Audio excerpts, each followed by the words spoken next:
Every single person knows how much I love fantasy football, and there's still plenty of football to be played this season, but it already feels like the playoffs at DraftKings.com, where millionaires are being crowned all season long. DraftKings is fantasy football on demand. Play where you want, when you want, with the players that you want. That is the beauty of one-week fantasy football at DraftKings. Challenge your friends in a custom league. Do it at work. Talk shit to your friends or join an existing one to play for your share of millions of dollars in prizes being paid out each week. Hurry to DraftKings.com now and turn your love of football into a life-changing payday. Use the promo code Rapaport, R-A-P-A-P-O-R-T, and play for free. So my fantasy football yesterday, it was a devastating, a fucking devastating loss that I took to the host of the wrap-up show, John Hine, the Stern Show, the wrap-up show. I don't know if people listen to that shit, and I love the fucking Stern Show. I love the wrap-up show. It's Gary Delabonte, a.k.a. Fafa Fui, and John Hine. And essentially, what happened was I was winning, and then the last play of the last game in overtime, his guy scored a touchdown out of the fucking blue that lost me the game. So I had to suck on that all night. It threw me for such a loop in my GM, the infamous GM of Rapaport's Delight, a.k.a. There Will Be Blood, a.k.a. A History of Violence. I don't know if he was in tears. I thought I was going to be in tears, and I wanted to... I was eating ice cream two pints at a time after this loss. It was a blow. So I lost. I was sending tweets and emails saying I won and how great my team was and fuck you and fuck that and fuck everybody. But Rapaport's Delight suffered a brutal loss. Late, too. It was like 8:30. Well, for me, that's late. On a Sunday. I'm on some, I go to sleep early shit. But it was tough. So as I told you, it's the I Am Rapaport podcast. Friday, we're dropping a special interview episode of the I Am Rapaport podcast. I'm interviewing Beastie Boy Mike D, which I'm really excited about. I'm doing it at the Sonos Lounge. I don't know. I have no sponsorship with Sonos. If you like music and you like to have your music organized and, your Apple Music and your Spotify and your SoundCloud and your phone and your iTunes, you need to start fucking with Sonos. Again, I'm not sponsored by Sonos at all, but I love my Sonos setup. It's speakers, and then what it does is Sonos, it organizes all your shit. So it'll take all your playlists that you've made off of iTunes, everything that's on your phone. It'll take TuneIn. It'll take SoundCloud. It'll take Beats Music. Anything that you have. Any kind of fucking app that you fuck around with on music. It'll keep it all in one thing, and it'll play out of dope-ass speakers throughout your house. Trust me when I tell you that if you're into your music or listening to the news or whatever the fuck you want to do at your home or your office, you need to start fucking with Sonos, because I fuck with it and I love it.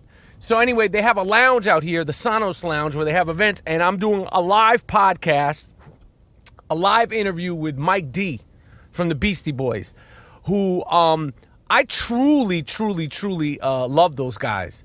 Their place in music history and hip hop history is unique, and it's hard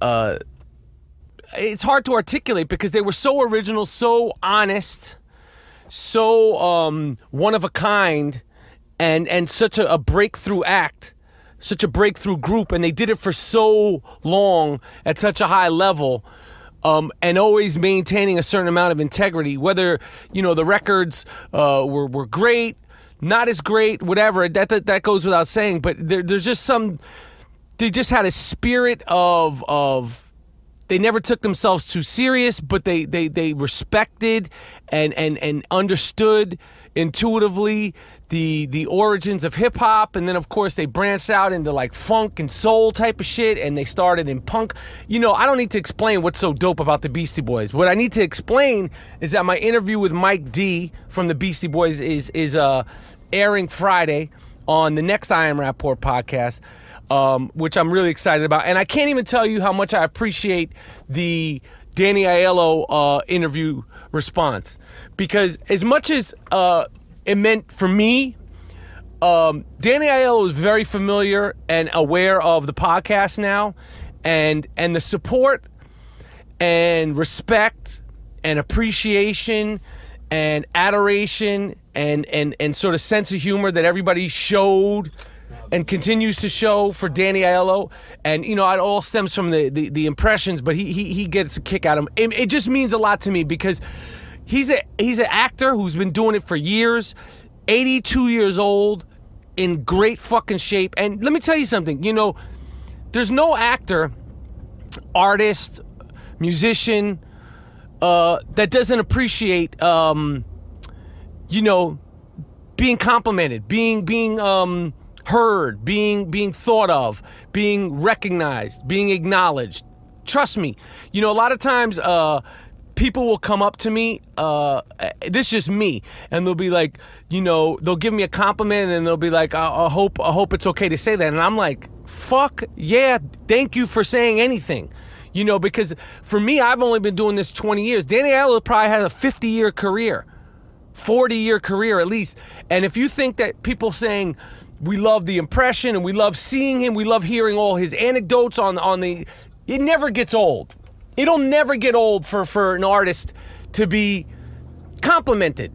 Trust me. It'll never get old. So if you see somebody you like, you know, someone that you respect, and you feel like it's the right, appropriate, respectful time, yeah, you don't have to fucking tell them your whole life story, but tell them, yo, what's up? I appreciate what you do. Blah blah blah. You know, Danny Aiello, I fucking love you. You know, Harvey Keitel, I fucking love you. Whoever it is, Jennifer Jason Leigh, I love you. Juliette Lewis, I love you. Rappers, you know, yo, Mike D, you're the shit. Yo, Diamond D, you're the shit. You know, anybody, it doesn't matter who it is. Basketball players, like people, it means a lot to people. So, you know, the fact that people responded so well to that episode, it was one of our biggest episodes. I'm proud that people showed him love, and trust me, you know, he's on Twitter and he's got people telling him what's going on. It's not like he needs it, but you know, he's 82. It's not like he's fucking tweeting and Instagramming every day. But I know that it meant a lot for him, the support and all the fan art and the drawings and the pictures. I love all that shit. All the stuff that people are sending, and the funny drawings, and the Stern League shit, and the I Am Rapaport funny stuff, and you know, it just means a lot to me. Now I know it means a lot to my man G Monetti and to the whole I Am Rapaport podcast crew. So jumping into the episode. Before I call G Monetti, and again, this is the I Am Rapaport podcast, and I am driving around. Right now I am on Beverly Boulevard, crossing Highland. Actually, I'm going to drive by the house where I first had sex in right now. The house that I first had sex in is off of Highland Boulevard and Beverly Boulevard in Los Angeles, California. That's true. I had sex for the first time in California, not in New York City, as many would think. I know a lot of people have been thinking about that and wondering. I wonder where Michael Rapaport first had sex. You know, and you know, the legend has it, you would think it would be somewhere in New York City, but it's not. When I was 15 years old, I was living in California.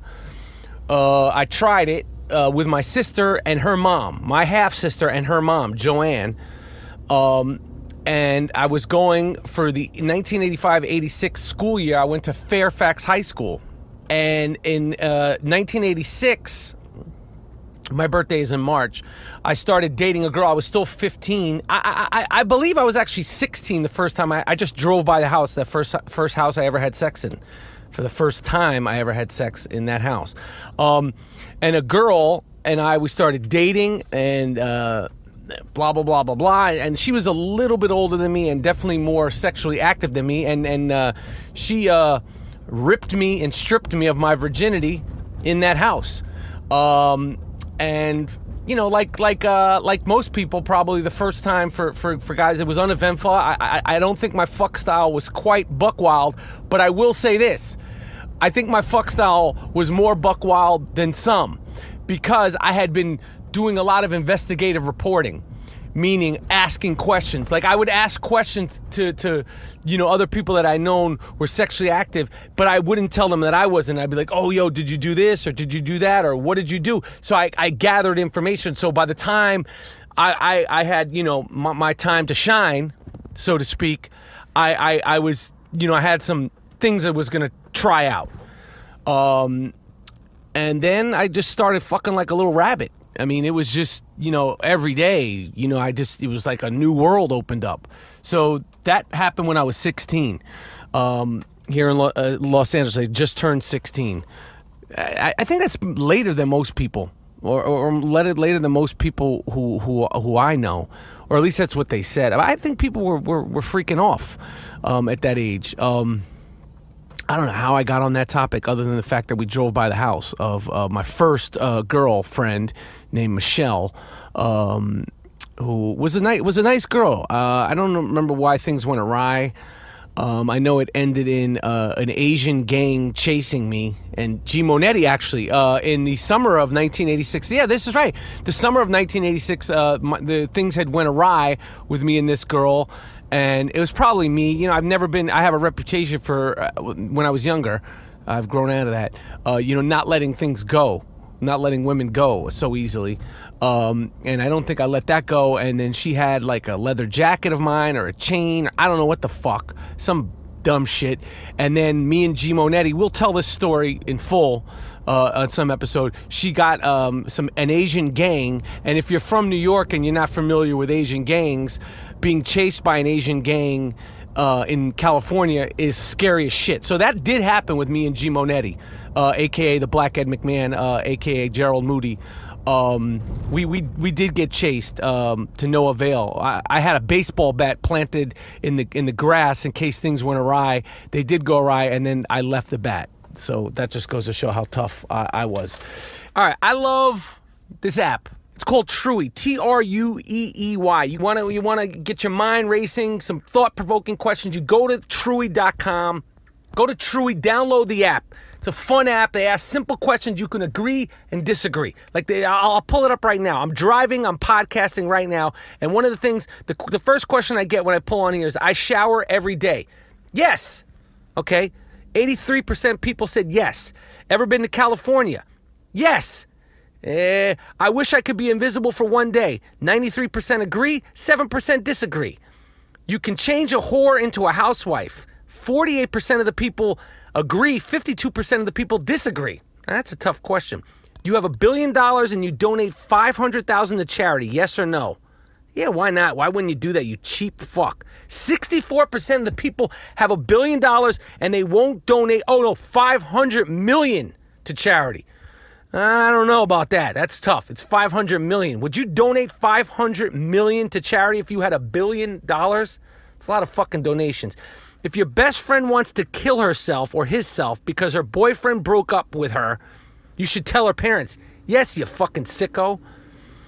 Phone in the mirror selfie pics are not a good look. That depends on what you look like. 73% agree. 27% disagree. It depends on what the picture is. Does sex count as an exercise?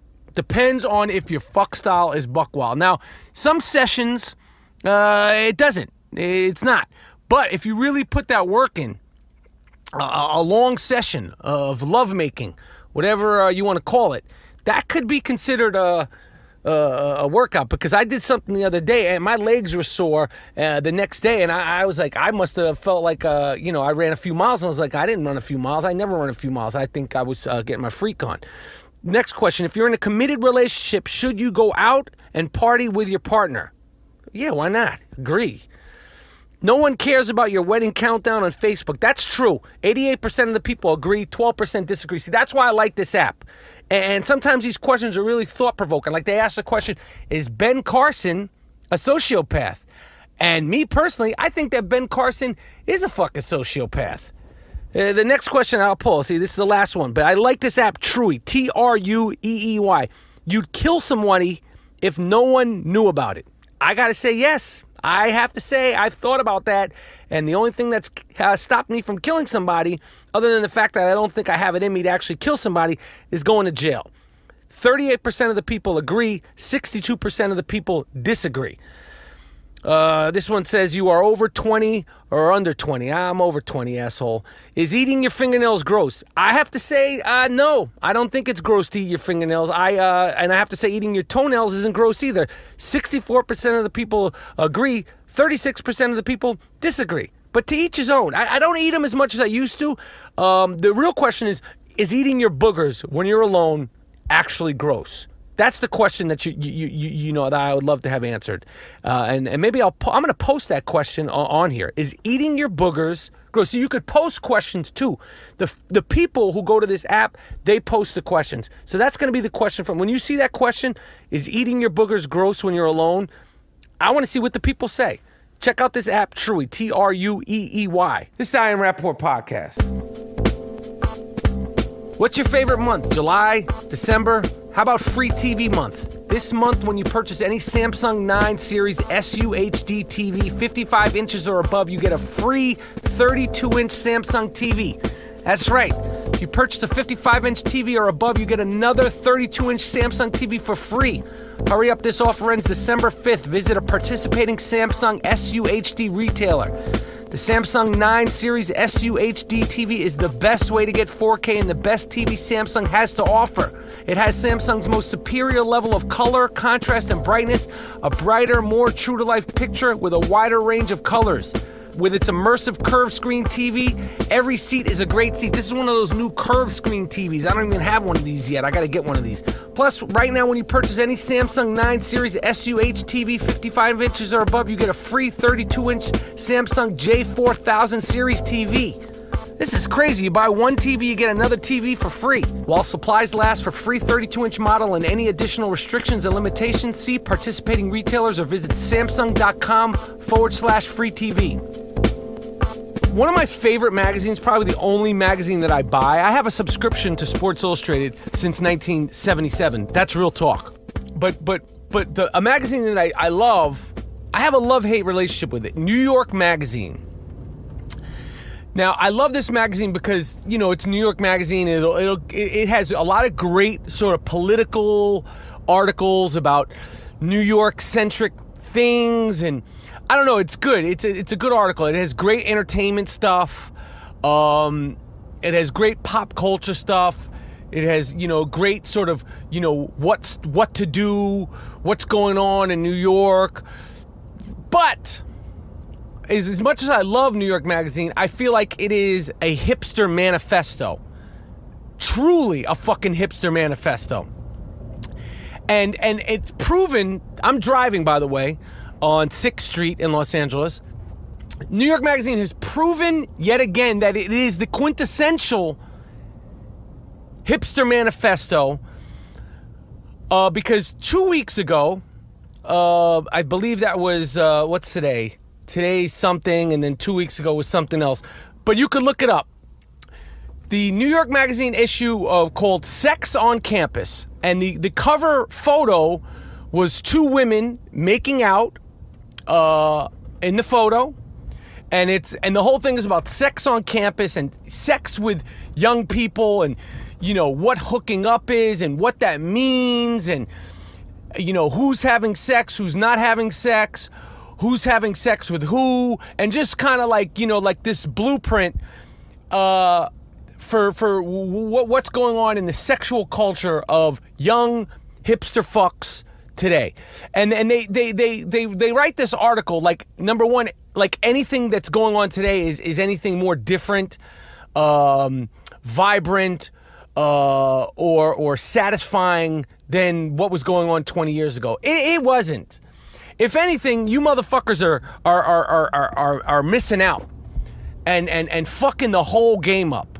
And my problem with this article that they wrote, aside the fact that it's just spewing spewing with all sorts of just hipster terms and sort of I don't know what I can't articulate what it is. You got to read it. It's good. It's interesting. Whatever.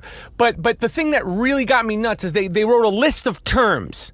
The writer Allison P. Davis and Jessica Roy, they wrote a list of terms that I've never heard of. Most of these terms. Now I don't know who is spending time coming up with these terms and sort of trying to make yourself seem more complicated or different than everyone else. At the end of the day, your fuck game is your fuck game. And your fuck style is either buck wild or it's not. You could come up with all sorts of terms and terminology and, ratios and slick-witted things that you could say about your sexuality and how it's different from, everybody else's sexuality and the generation this and the generation. I don't give a fuck. Your fuck style is either buck wild or it ain't. But this list of terms, I'm going to read them off, and I really would love to hear, you could contact me on Twitter, or you could email us at iamrapaport.com and tell me your thoughts on these. But some of these terms are agender, asexuality, aromantic, demisexual, gender, genderqueer. There's something called gray, not gay, gray, Gray, sexual, intersectionality, neutrous, panoramic, and pansexual, which I've discussed before. And then they also give a definition that I felt was shocking and totally off base for the term fuckboy. That's right. In New York Magazine, they articulate a definition for what women call a fuckboy, or maybe guys might call another guy a fuckboy. And I'll save that one for last because that was the one that I felt was the most confusing. Because fuckboy is a term that was supposed to be a derogatory term. Okay, being called a fuckboy is not something that you should be proud of. But the way they make it seem in this New York Magazine article, most guys would want to be called a fuckboy. But I'm going to get to that last. So, agender, what they say is agender is a person who neither identifies as male nor female. I'm sorry. You got to pick one. You're either a male, a female, or you're a fucking farm animal. There's no in between. You're either one or the other. Now, you could say you don't identify with this or don't. You either got a cock and balls or you got a VJ and titties. That's how it works. You could dress how you want. You can, put the wigs on. You could put the makeup on. But you're either one or the other. That's just the fucking way it is, my man. You're not both. Okay? You're not a fucking goldfish. Okay? So, and I don't know if these terms are new, but they're definitely new in the zeitgeist of what's going on today. Aromantic is a person who doesn't experience sexual desire, but who may experience romantic longing. I don't know what the fuck that means. So you don't have sexual, and these are young people. So a young person these young people are going around saying, I'm an aromantic. Like, can you imagine you're on a date with somebody and they start fucking telling you this bullshit and they start telling you a list of terms of things they are and they aren't, and you're 19, 20, 21, 22, or 23. Like, this is supposed to be the time where you're freaking off and having a good time with your sex life, not fucking analyzing, drinking coffee, growing a beard, and wearing some sort of jazz hat, okay, and glasses. Okay? You're supposed to just be freaking off and working on your fuck style. A cisgender, CIS gender, not transgender, the state in which the gender you identify with matches the one you were assigned at birth. What the fuck are you talking about? So I'm out with a girl. Let's just say I'm out with a girl and we're getting some sushi or a grilled cheese sandwich or a tuna melt. I don't know what the fuck we're eating. And I'm trying to, get some ass, and the girl's like, "So what are you into?" And I tell her I'm cisgender. This doesn't work. That doesn't work. Nobody, like, what kind of girl is going to give you some ass if you're 20-something years old, 19, 17, I don't know how old you are, and you start talking this bullshit? You're a cisgender.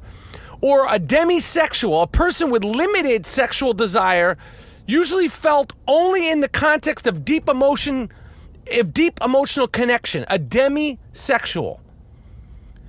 I'm baffled by who is spending the time to create these terms, and that these reporters, it says reporting, these people are considered reporters. Allison Davis and Jessica Roy, they come up with this shit. A fucking sexual, and that people are identifying themselves so specifically to this shit. See, this is the problem with the young people. The younger people. Everybody's overanalyzing everything. Everybody's got their fucking handheld, coddling, taking pictures of themselves, overanalyzing themselves. Let me tell you something. My father, when I was young, and my mother, they would take pictures of me, right? When I was like, 3, 4, 5, baby pictures. At 12, the 12, 13, the photos of me, they stopped. There's one photo that got taken of me at 15. My father, he's never said this, but I assume the reason why my father stopped taking pictures of me when I was about 13 is because I became such a fucking pain in the ass. Why would you want to create a memory of the pain in the ass that I was when I was 13? I understand. Yes, do I wish there was photos and videotape or 8mm film of me when I was 13, 14, 15, 16, 17, 18? It's like those are the lost years. It's like that time in Michael Rapaport history is gone. From 1983 until I started acting. That's when I reemerged on camera in Zebrahead or in China Beach. My first acting job was in China Beach. My father and my mother were like, I don't want to fucking take a picture of you. You're a fucking pain in the ass. Now these fucking kids, everybody's taking pictures of that. I do it too. I'm on a fucking Twitter. You see me. Instagramming shit. But these fucking selfie generation fucks with their terms and their terminology, they're going to make themselves crazy. Another term, gender. Just gender. A 20th century constraint. I don't know what the fuck that means. Gender queer. This is a list. You hear this? This is a piece of paper. I printed this fucking list from New York Magazine. Sex on Campus issue from a couple of weeks ago. Oh, there's a cop. Hold on, I'm going to put my mic down. The mic's down. I'm going to pick it back up because I don't know what the fucking penalty. Like, I worried if a cop pulled me over, like, for talking on the phone, that's one thing. Texting on the phone is another thing. But podcasting while driving, I don't know. I don't know if there's a rule for that. I think a cop would be confused. Like, what the fuck are you doing? I'll be like, yo, I'm doing the Am Rapaport podcast. What the fuck? What? Because I got a big mic in my hand. Gender queer. A person with an identity outside the traditional gender binaries. A person with an identity outside the traditional gender binaries. What the? Again, how can you kick this to somebody and they're like, cool, let's freak off, or cool, I want to continue talking to you. And then the one that threw me for a loop here, this list, gray sexual. This is not bullshit.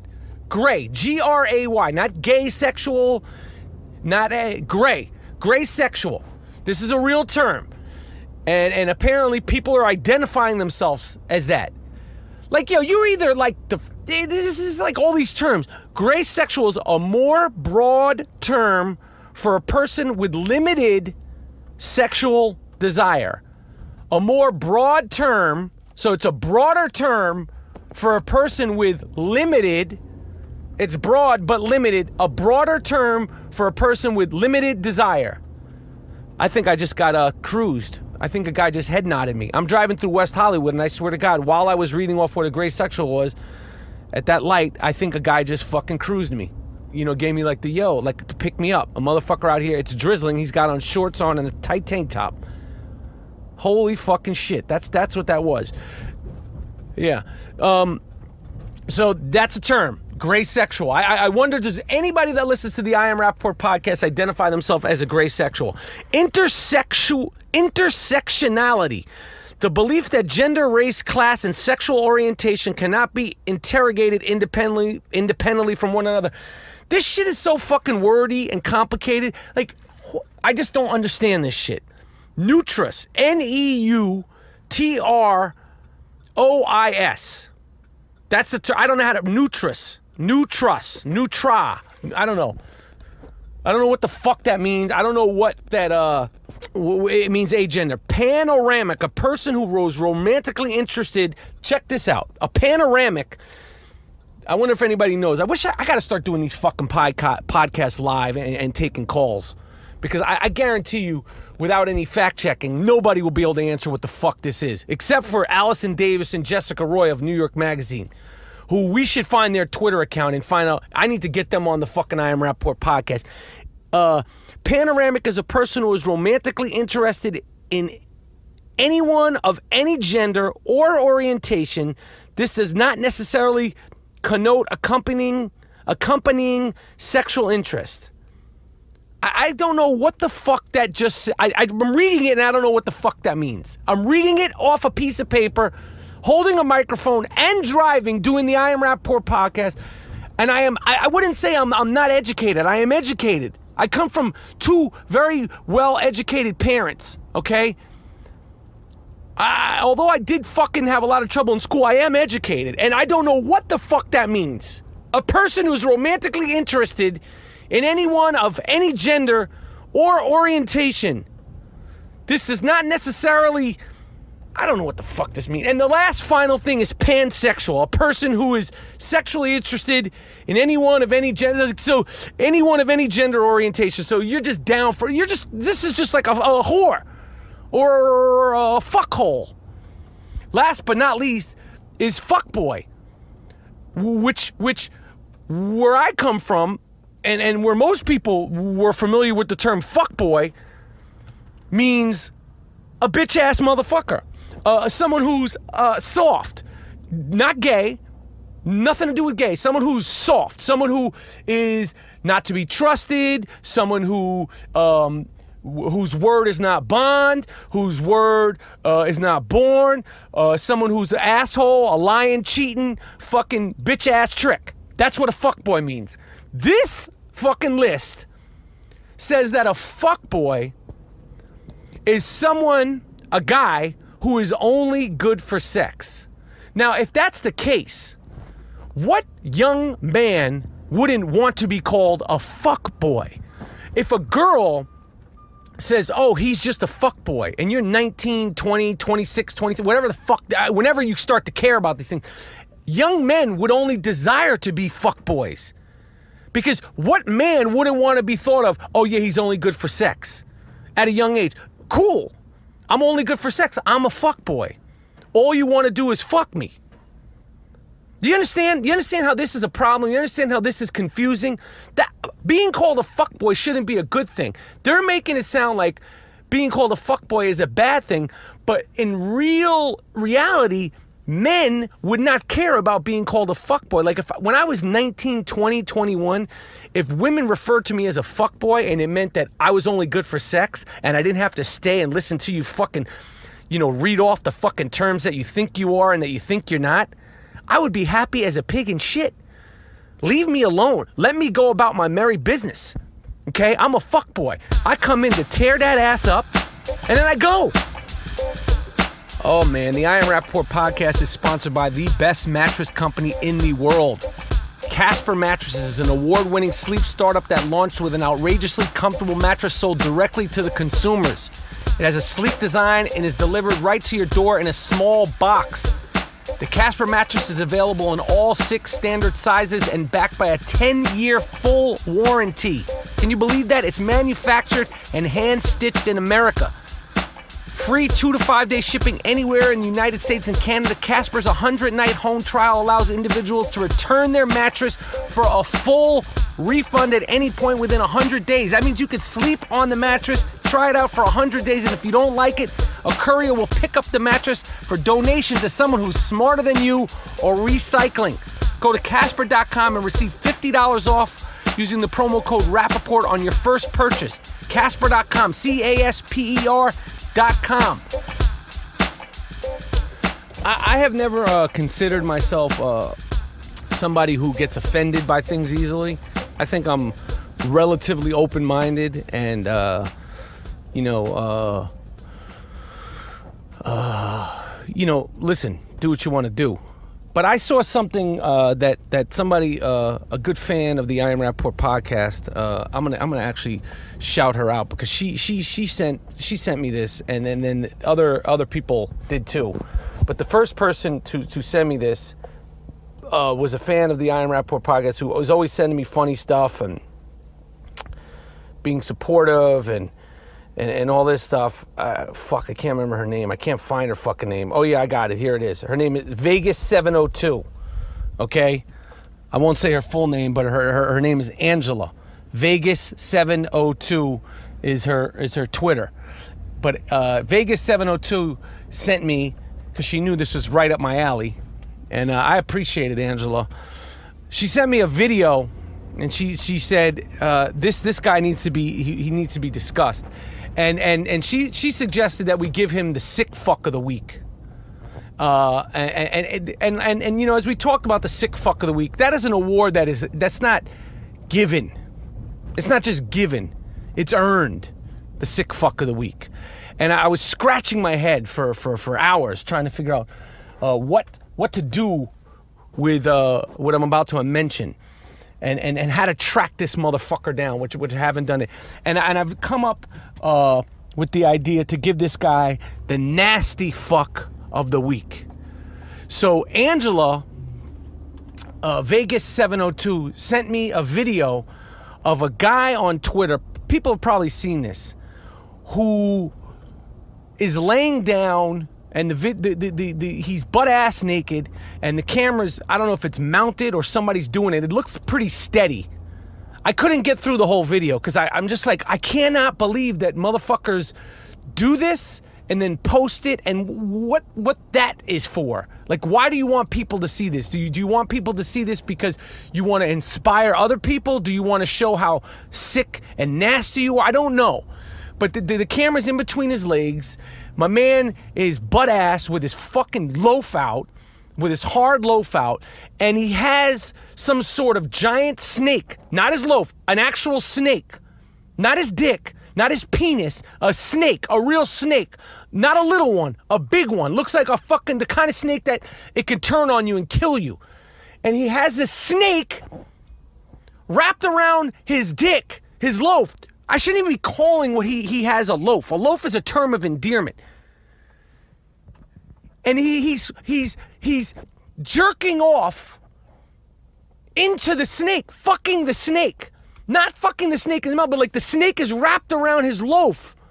And he's like, I don't know what, where and what and how and what would inspire this kind of thing. And I want to track this guy down. I want to find out who this guy is. Look it up. Look up for the guy fucking a snake. Just look it up. Look on my Twitter feed. You'll see it. I'll repost the fucking thing. It's 30 seconds. This guy is... Well, I'm putting the mic down. There's the cops. Hey.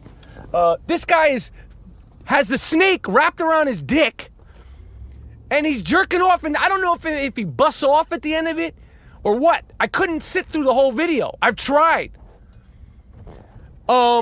But this guy needs to be arrested and brought up on a few charges. Number one, cruelty to animals. For sure. There's no way that that's not cruelty to animals. Like, to fuck a snake, to do that to a snake is definitely against, like, there's got to be some sort of animal rights people. Like, where the fuck is Pam Anderson and all the people that care about animals? Where are they? You know, I know Howard Stern has an animal place he works with. It's called, I think, Beth Furry Friends. And they take care of all sort of, you know, animals. And there's the, you know, the national ASPCA. This guy should not have a snake because the snake is going to be, you know, damaged emotionally. So cruelty to animals. I think that it's definitely some sort of porno. Sexual harassment to the world, to put that out there, that's sexual harassment. Sexual provokement. I don't know all the legal terms. I'm not going to sit here and try to act like I know all the legal terms, but I know there are some things that we could get this guy to be brought up on charges for. So if anyone can help, If you could help identify the first person to go to IamRapaport.com and identify who this guy is, what his Twitter account is, what his actual name is, gets an I Am Rapaport podcast t-shirt sent to them. The first person. Now, maybe a bunch of you might do it. This guy might have went on the lam, but he needs to be tracked down and reported to the authorities. And I appreciate Vegas 702 and the other people who followed followed up and reporting this person. I'm glad you did it, but I'm also a little resentful that you did it because it threw me for a loop. You know, it threw me for a real curveball. It's the I Am Rapaport podcast. Driving through the streets of Los Angeles. I'm on Sunset Boulevard, looking at a billboard for Mockingjay, The Hunger Games, starring the beautifully talented Jennifer Lawrence. I love her. I love Jennifer Lawrence. I think she's so fucking good, pretty. I said she will go down in history if she chooses to be the biggest movie star, biggest female movie star ever. She will surpass any female ever. She has the talents, the looks, the charisma. The charisma. I know how it's not pronounced right, but I said it. The charisma. Drama. I know she has comedy chops, as they say. And the beauty. She will go down as the biggest movie star in film history. I love her. I think she's fucking incredible. Her and Leonardo DiCaprio. The biggest movie stars in history. Mark my words. 30 years from now, you'll see. It's the I Am Rapaport podcast. So here's an important thing. So G Moody, a.k.a. Gerald Moody, a.k.a. the Black Ed McMahon, we started a GoFundMe. We've been talking about his construction project. We've gotten some help. He's gotten some work done. And I was kind of on the fence. Why should we start a GoFundMe for Gerald Moody's construction project? People are going to be like, why don't you just fund it yourself, you cheap Jew cocksucker? It's not about that. It's not even that big of a job. But my man is up in the boogie down Bronx trying to rebuild his home on his own. He can't fucking do it. He's done a good amount of work on his own. But at the end of the day, he doesn't know what he's doing. He doesn't know what he's doing. So we started a GoFundMe.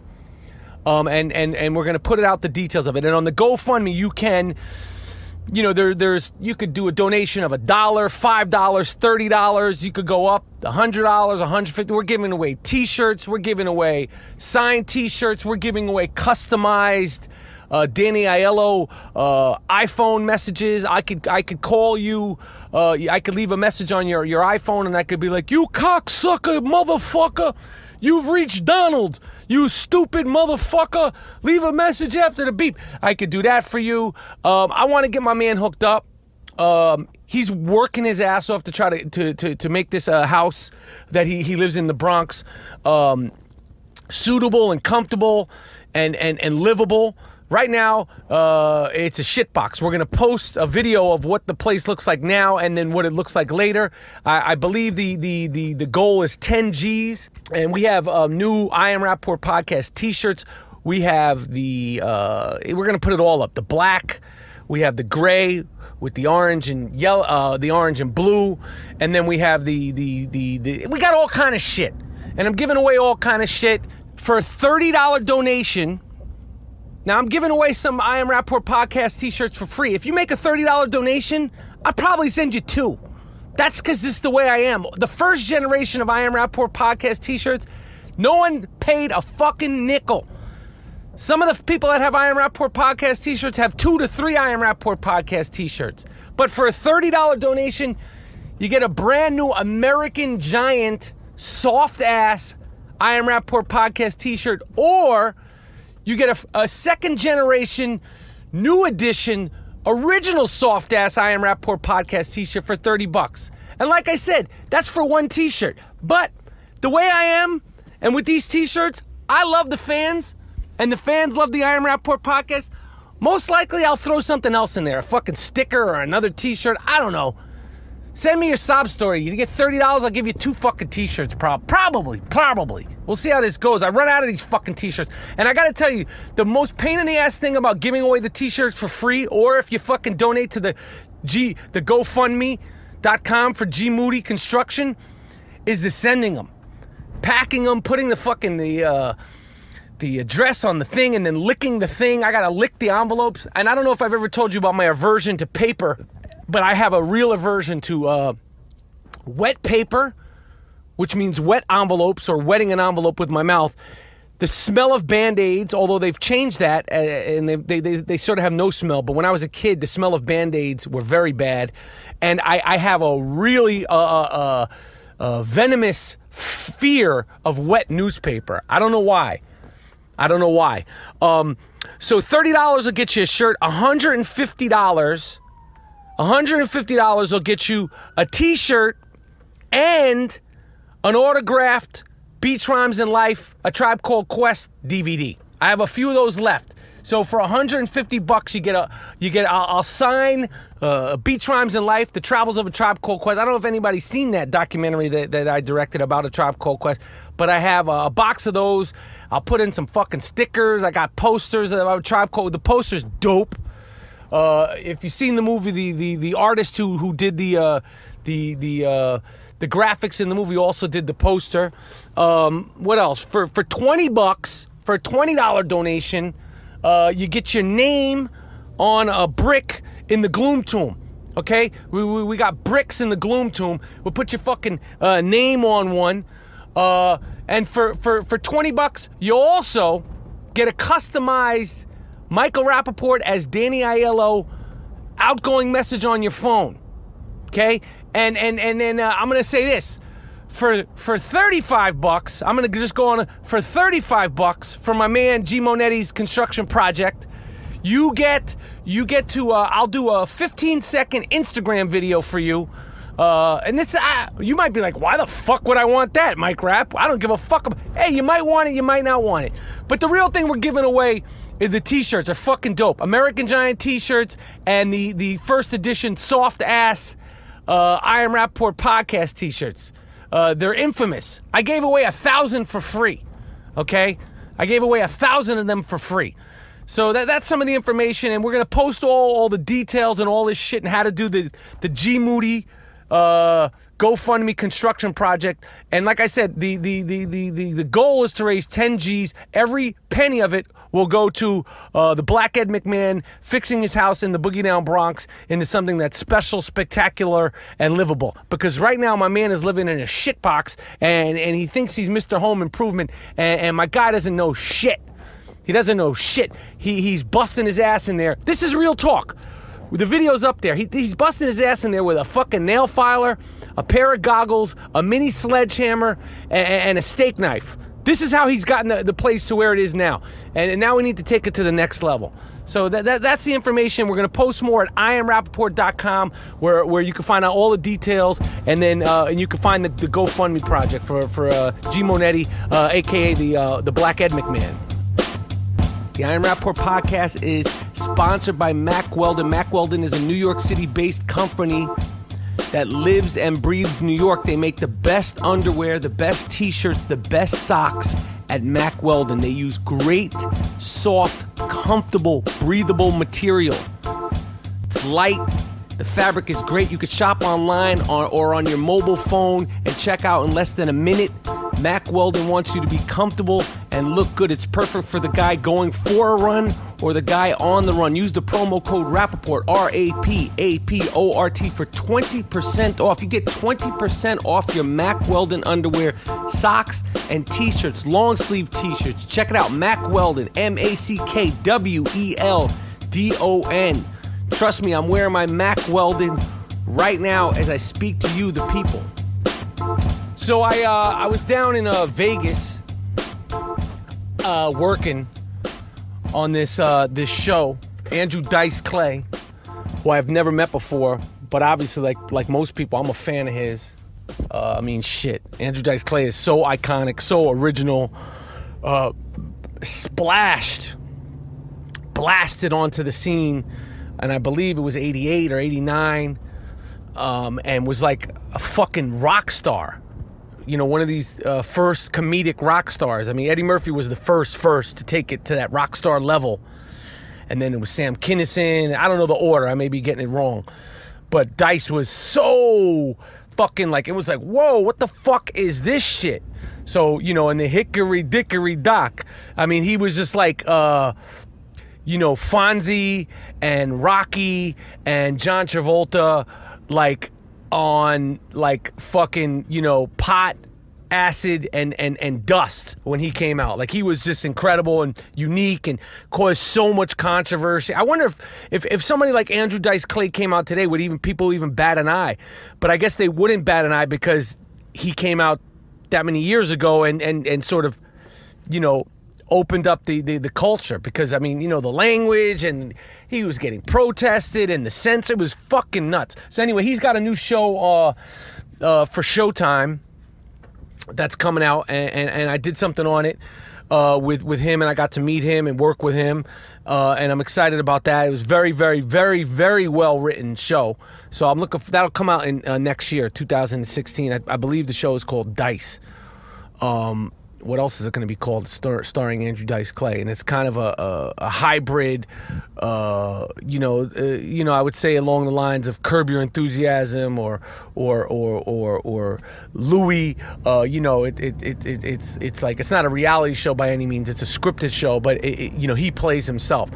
But that's for him to articulate and promote, and I would love to get him to be on the Am Rapaport podcast, because he's a fucking he's got so many stories. Just spending a little bit of time with him and asking him some questions. I mean, he's got so many stories and such a crazy career.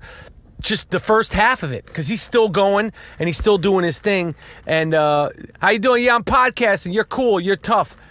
I'll fucking... No, I won't do anything. That guy looks like he could tear some shit up. People are looking at me. I'm driving. I'm podcasting. Here, see, look. Watch this. Yo, what's up? How you feeling? Yo. Yeah, so this is the Am Rapaport podcast coming live from the car, my car.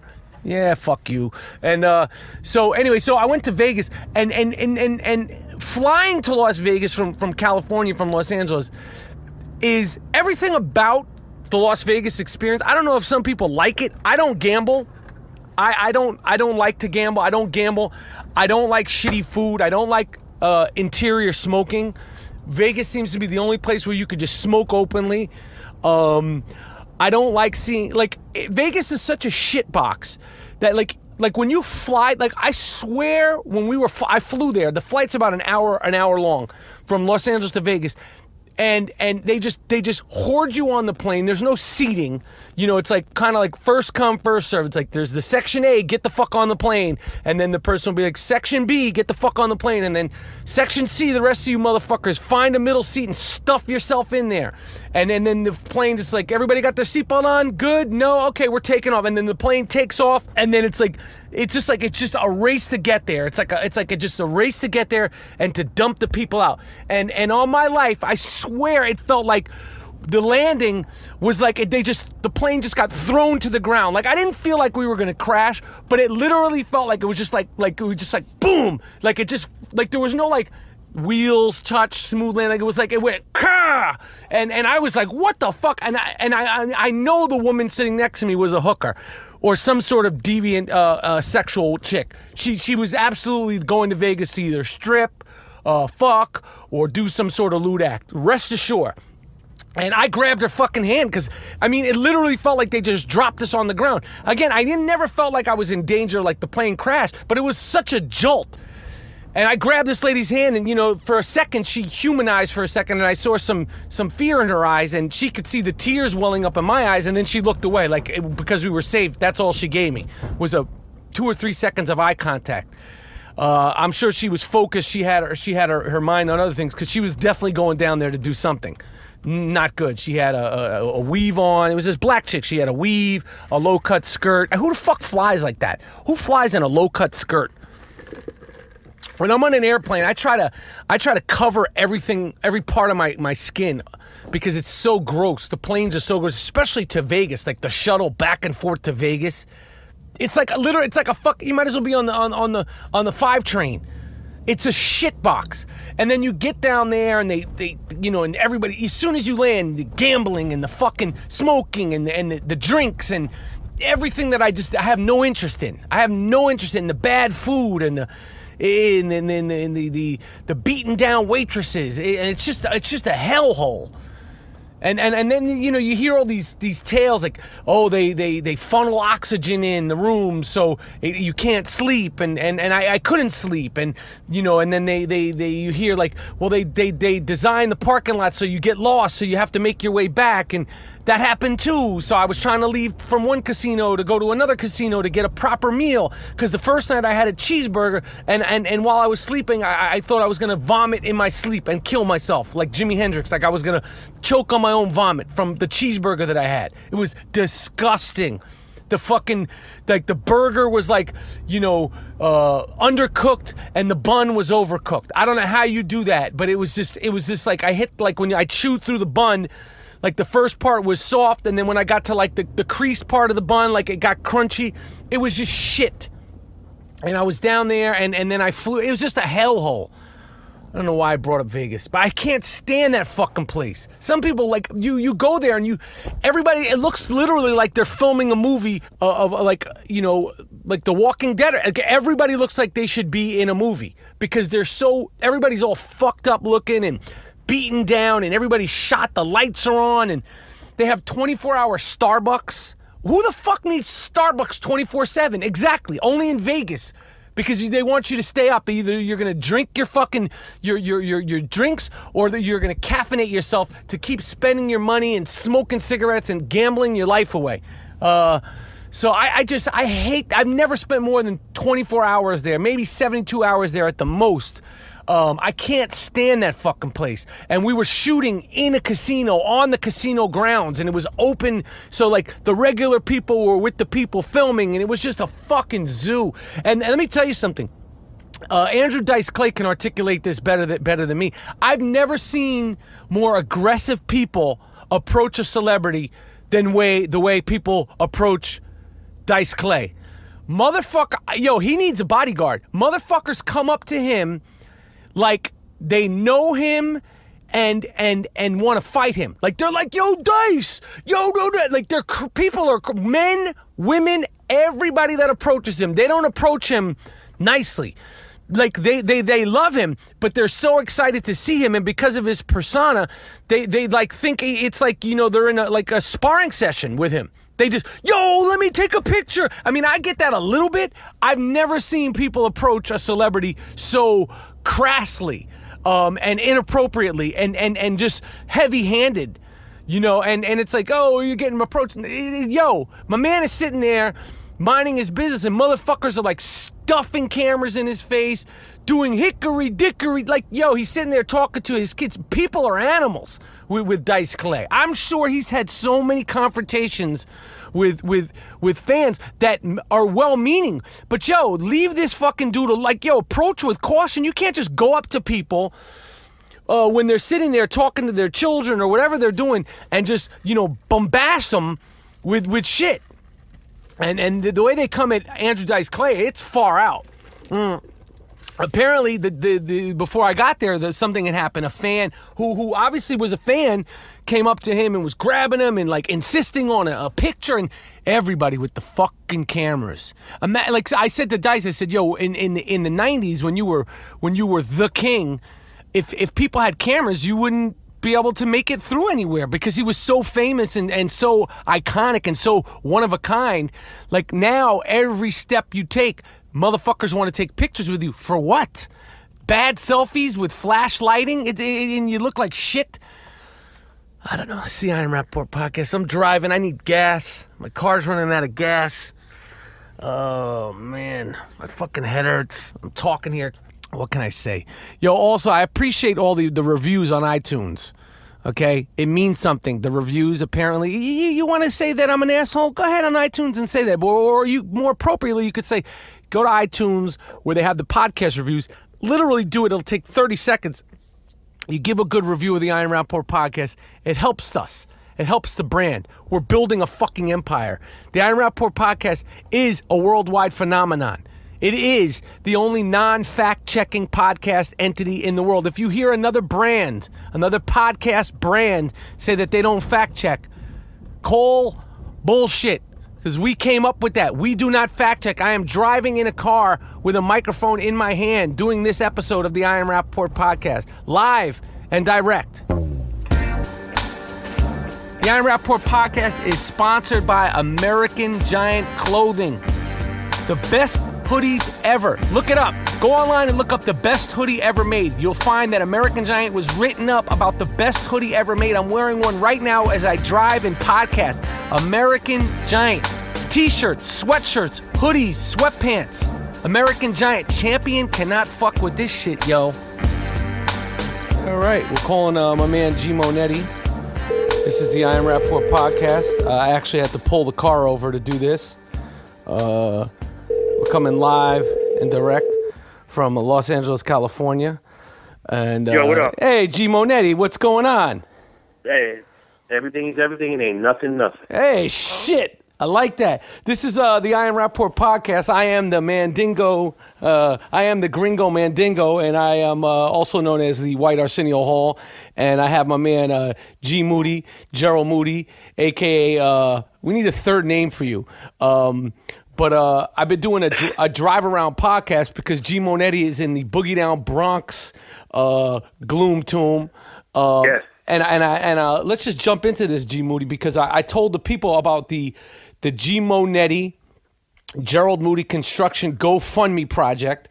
And right. And my first, thing I told you is that, I thought that motherfuckers be like, yo, Mike Rapp, you cheap Jew, hook-nosed cocksucker. Because it's always going to come down to me being called a cheap Jew, hook-nosed cocksucker at some point. It's like you could just feel it on people's lips. They just want to say it. And feel free to say it. I don't take offense to it. I kind of think that kind of shit's funny. So if you want to call me a hook-nosed Jew prick or any of those kinds of fun nicknames, feel free. They'll say, well, why don't you do that? Why don't you just cover the whole fucking thing yourself? And there's no real joy in that. So we set up this GoFundMe thing for what is it? It's for $10,000. Isn't that correct, G Monetti?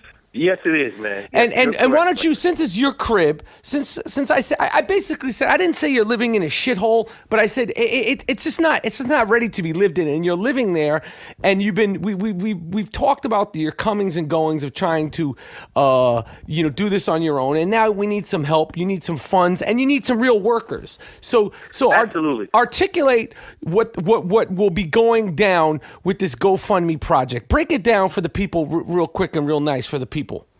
All right, let me break this down. Okay, that's right. I just said, could you break it down? All right. Since I've done all of the work as far as stripping and tearing shit down, that's what you guys have saw me doing. Now, the materials are needed to actually accentuate the floor, right? And you need to pay workers because you let's be honest, you don't know what the fuck you're doing. I think the people need to hear you say, people, Rap-A-Pack, GoFundMe people, I don't know what the fuck I'm doing. But why don't you say that to the people? I don't mean to do it. I hope I'm not insulting you. Please tell me if I am. No, you aren't. But I will tell you straight up, I don't know what the fuck I'm doing. I'm having a difficult time. I've done all that I can do, and I have my man who came from Ohio, Milford, Ohio, James Andres, who, out of the kindness of his heart, has came down and assessed my situation and gave me a number and said, you need this, and we'll have your house like a palace, and you can podcast whenever you want. All right, so here's the deal. So I talked earlier on it. So the GoFundMe project, we're giving away T-shirts. We're giving away, we're all the numbers, prices, and details will be on the GoFundMe stuff, and we're gonna post this at the time of the website comes out. I know we sound like, you guys sound like you don't know what the fuck you're talking about. We're gonna post all this on Twitter. We're gonna post this on IamRapaport.com. If you give this amount of money, you get a T-shirt. If you give that amount of money, you get a signed Beats, Rhymes, and Life of Travels of a Tribe Called Quest DVD. I said to the people earlier, we gave away 1,000 T-shirts last time for free. If you give G Monetti some money, most likely we're gonna send you more than just a T-shirt. Because that's just you know the type how we get down. You know how we get down. Maybe we're gonna do a giveaway for this. If you give away a certain amount of money, you could have a home cooked meal. G Monetti will cook oxtails. What else for the people? Shrimp and grits, sweet tea, banana pudding, sweet potato pie. You get a soul food delicacy, and bro. you could watch us do a live podcast. So that fee, that number is going to be put up there. So G Monetti will do his famous oxtail recipe with all kind of other accoutrements, and you could come into the gloom tomb of either the New York City gloom tomb or the Los Angeles gloom tomb. We're going to vet you though, you motherfuckers. Just don't think we're taking any vagrants off the street. I just want to make sure you know. Like if you're going to try to take a shot at me or Moody, just let it be known. I'm going to have my motherfucking blackjack with me. We're probably going to have a guy with us. We don't want any fucking weirdos. So that's for a certain fee. You could do that. Home cooked meal of oxtails. And listen, if you don't like the oxtails, I'm going to eat them. But the main course is the oxtails, okay? Because it's not like G Monetti's a fucking chef.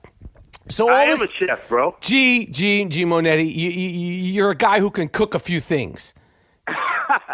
There's a fucking difference. You can't make magic. It's not like you're like, yo, I make magic in the kitchen. Come on. Oh, I make comfort food, man. Sunday football, all the fans know what time it is, bro. And I know that all the fans know what time it is, but I'm just saying to call yourself a chef is a little bit of a far stretch. So anyway, all this stuff is going to be posted when this episode comes out, and it's going to be fair. Every nickel will be accounted for. There's no fucking scam. There's no scumbag shit. This is to try to finish. This is the Gerald Moody construction project at GoFundMe, and we're giving it a shot. Because I'm going to make a personal donation because. That's what I do. And the other people will hopefully we'll do it. And we're giving away T-shirts. We're giving away American Giant shit.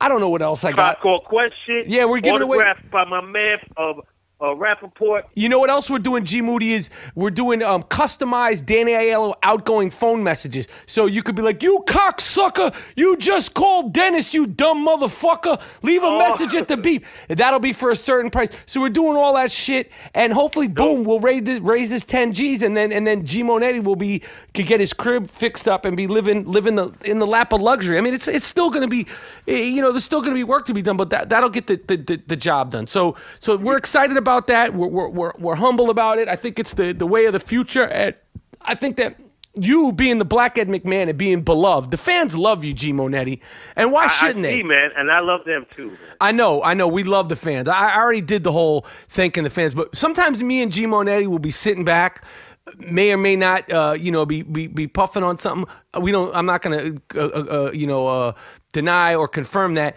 And we'll just be like, yo, can you believe that motherfuckers are listening to this podcast? We can't believe it, because the reality of it is we have been fucking talking shit since 1982/1983. It's gone down like that. I say we save it for another episode, G Monetti. But let's save that. I got into. I was doing the driving section of this particular podcast, and I drove by my first girlfriend Michelle's house, the first girl I ever had sex with, and I talked about how that turned out, and when we got chased by an Asian gang. I want to tell the full story in another episode, but remember when we got chased by an Asian gang? Yeah, man, they were about it. Yeah, and I said I had a bat planted in the grass, and when we were running from the Asian gang, we ran past our own planted bat. That just shows to show how about it we were. We were what you call not about it. Save that. Yeah, so we're gonna save that for. We need to be face to face, because right now I am in the Los Angeles gloom tomb. I had to pull over and go in the house because I felt like driving, calling, and all that would be too dangerous. And G Monetti, I couldn't resist doing this. I know you asked me to wait for you, but I gave out the Nasty Fuck of the Week award to the guy. We could rehash it. I explained that he didn't deserve to be called the Sick Fuck of the Week. I said I had to come up with something new for the Nasty Fuck of the Week. The guy who was tearing that snake up. Oh, word! I saw that. Yo, hey, I mean, snake. The snake was moving. Like, damn, stop. That's what I said. I feel like the snake has been emotionally damaged. Yeah. Like He's not biting no motherfuckers no more. No. He stripped. He took that away from him. And just so you know, to rehash this, he's not having intercourse with the snake. He's jerking off with the snake around his loaf. And then I said, we shouldn't even refer to what this guy has as a loaf, because loaf, at the end of the day, is a term of endearment. This guy, this nasty motherfucker, he shouldn't get any terms of endearment. And I'm trying to get him brought up on charges for, number one, animal cruelty. Yes.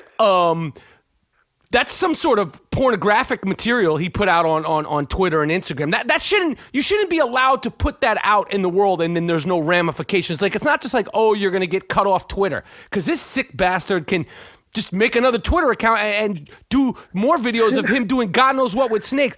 I want fucking charges brought up on this psychopath. And I said to the first person to track down who's actually, because you can't see the guy's face, who's the actual guy doing this, gets a soft-ass I Am Rapaport podcast T-shirt.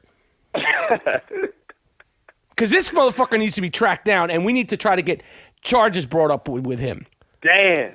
Yo, he must be on that dope, man. Nah, I don't think that's dope. I think that there's sick, twisted people, and I think they've always been out there. And I think because of social media and the instantaneousness of social media, people can just show how nasty they are and how vile they are to the whole world without any ramifications. But we are going to track you down, motherfucker, because that was not an image I needed to see. That's not an image that should be out in the world. And that poor fucking snake, it looked like a cobra or yeah. Was it a cobra? What was that thing? Or a boa constrictor? I don't know what the fuck it was. But it's not a little snake. Guys, it's not like some little, like a grass snake. This is like a 6 foot, 3 foot, I don't know how long it was. It looked like a really, substantial snake. How can you get aroused on a snake? Listen, you have to be on drugs. Yeah, you have to. This guy's sick. He's a sick animal. Yeah. He's a sick person, and he's a sick animal.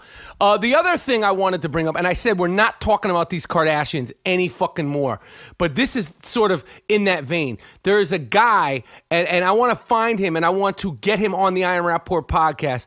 If people can track down the guy, a British dude, he created an app called Card Block, and it blocks anything on your phone or your computer that has anything to do with the Kardashians. So with their name, anything with them, it's called Card Block. KARDBLOCK.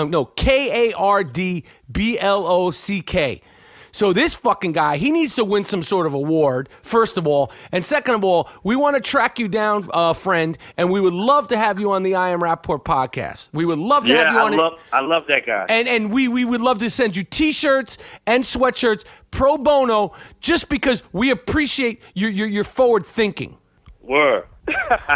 So, I don't know, G. Monetti. Tonight, I'm going to interview Mike D from the Beastie Boys. That's the next I Am Rapaport podcast. Why don't you speak on Beastie Boys and Beastie Boys' legacy and how you see them? And like, I was thinking about, like, the Beastie Boys. Like, the aside from they were just so honest and genuine. They never tried to front and go outside themselves. But production on their albums with Rick Rubin and the Dust Brothers and all those dudes that produce, like, the samples, like, they went in on the sampling. Like, what do the Beastie Boys mean to you in terms of the legacy of hip-hop and what they meant when they first came out? Because I remember first hearing them 85, 86 when we were in Erasmus Hall High School. Yeah. I brought their album, right? I brought it. I went to buy it. And, these people, Mike D, the King Ad Rock, and the whole group, and MCA, they love, like we were saying before, they love music. Right. The music was like records, collecting records, listening to records. You have to love it. And these guys loved it. And they made great beats. They are a part of hip-hop. They was on the Fresh Fest tour, which is one of the first tours of hip-hop, 1986. They was rocking with Run DMC, Houdini, Cool J, right, Public Enemy. Right. You understand? Like, these are Hall of Famers. Yeah. And it wasn't gimmick. Nah, it wasn't a gimmick. And they love hip hop. They grew up on it. They love music. They made great beats, and then after that, they had their own niche of fandom because white cats wasn't really into the shit until they separated. Yeah, that's true. You know? That's true. Right? You got to talk about that element of it, because at first it was like, is this a gimmick? Is this a joke? These motherfuckers were for real, and it was good because they were pure hip hop, and they widened the fan base and the audience of hip hop to a broader audience, and they did it legitimately. And they had humor. They never tried to front, and they were just honest. Like, they never tried to be something they weren't. And then then they started playing their own instruments on their albums. So the Beastie Boys, I mean, it's not like I need to sell people on the Beastie Boys. Everybody knows Beastie Boys are dope. So the next I Am Rapaport podcast is me and Mike D live at the Sonos studio. Unfortunately, G Monetti's up there holding walls with his fucking hands. He's sleeping with one eye open because he's afraid of a wall crashing down on him at the construction site in the Boogie Down Bronx. So I'm going to be doing that live from the Sonos studio, and that'll be the next I Am Rapaport podcast. So G Monetti, you're a big Giants fan. Jason Pierre-Paul finally made his debut for the New York Giants. And just real quickly, those of you who don't know, Jason Pierre-Paul blew his fucking hand off this past 4th of July, and he now has something of a claw and a maligned hand. We're not making light of it. I mean, we are kind of making light of it because, listen, he's still playing football. Things could be worse. But if you're a 26-year-old NFL All-Star, you shouldn't be fucking around with M80s and firecrackers. So what was your critique of Jason Pierre-Paul in his first game back as a New York Giant? He did well. He was in the plays. He was on the quarterback's ass, and his hand looked like a boxing glove. Right. He did good. He did all right. He did all right. I didn't see the whole game because I don't want to rehash what I went over earlier, but I took a devastating loss in fantasy football. Oh, shit. Devastating. I mean, devastating. In my G Monetti, you only fuck with weekly fantasy football and daily fantasy football. I'm a long-term player, so he laughs at me for even fucking around with it because you think that long-term fantasy football is a thing of the past. You only do your shit on DraftKings. Is that correct? Man, I only fuck with daily fantasy on a DraftKings, bro. All right, so what did you think of Jason Pierre-Paul's mitt? They made him like a baseball mitt, a boxing glove type of device. What did you think of that hand device he had? I think that should be outlawed. Why, you think he should have to we have to humiliate him and he has to show the hand every play? Wear a regular glove. Because you fucking blew your fingers off, now you're going to do some other shit and get an advantage over the other guys? No. Right, and also it could be a lesson to learn for other people. Like, look at my fucking hand. Look at this shit. Like, I don't think he should be able to hide it. I think he should and also as like a sort of, giving back to the NFL, like, talk to kids. Ban fireworks. It should only be handled by professionals. Regular folks shouldn't have a car full of fireworks. Yeah. Fuck, man. What's up, G Monetti? Greg Hardy. Yo, we said it a couple of weeks ago. Yo, we said it before. We didn't need to see the pictures to know that this guy was a fucking nut job. I said it a couple of weeks ago that if you're comfortable enough going buck wild with 25 cameras on live television, flipping on your teammates, flipping on your coach, and you just came back from a suspension, if you're comfortable enough or out of control enough to do that, the rest of the football players seemed afraid of him. Now, if you could terrify an entire football team, what do you think What do you think that girl felt? He Debo in the locker room, and the owner. Yo, the owner's like, he's one of the leaders of the team. One of the leaders on the team who just fucking slapped the clipboard out of the coach's hand. The rest of these are football players, and they're like, get away from this fucking guy. Yo, this guy, no bullshit. Listen, I believe in second chances and all that shit, and I believe in I don't believe in just vilifying people and all that shit. But my man, this guy needs to be medicated straight the fuck up. He is a wild card, and I will bet, that, and I'm not wishing this on him, but the way he behaves, it will not be a surprise if Greg Hardy is arrested for something horrible during the offseason, because he seems like a fucking wild card. He seems completely out of control. And this is coming from a person, myself, who I'm not like the most stable-minded person, but I'm not even in the category of this fucking guy. If you're able to intimidate the rest of your football teammates, what the fuck? Right, what the fuck? What the fuck? Yeah, so, I don't know what else. What else, G. Monetti? I mean, the people love you, man. I thank the people for the love they gave Danny Aiello, the Danny Aiello episode. And, I mean, everybody loves G. Monetti. The people want more G. Monetti. The people want to see more. And just so you know, we're posting a video of G. Monetti and me in the actual Bronx Gloom Tomb home of Gerald Moody, a.k.a. the Black Ed McMahon, to show the people what we're doing. I was up there trying to do some work. I almost broke my fucking finger trying to sledgehammer some, what is that, sheetrock? Sheetrock, brother. Yeah, I'm not cut out for construction work. I mean, I wish I can do those kinds of things. I mean, whenever I have to hammer like a nail into the wall, it's like there's always like 6 or 7 little holes because it's never done correctly. I'll break the nail. Like it's never a smooth. I wish I was one of those dudes who could fix things. I find that shit to be cool and like dope.